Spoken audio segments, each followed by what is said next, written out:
Questo qua era un carrozzino così a bicicletta che si vendevano i gelati nelle strade, si usava un charlotte e questa qua era la gradazione a secondo tu quanto soldi avevi, 10 lire, 20 lire e 30 lire.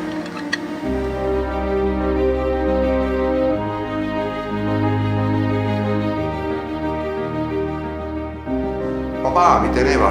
con il girello, era il garzone della famiglia Carese, lavorava lì e pian pianino, visto che cominciava a maneggiare pasta e tante cose varie, gli è venuto il piacere di fare il pasticcere.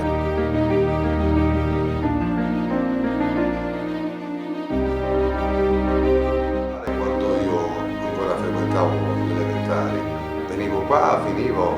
e vedevo che c'era tanto movimento in laboratorio perché si doveva preparare intanto qualche comunione, qualche crisi, periodi oppure qualche matrimonio e c'era movimento.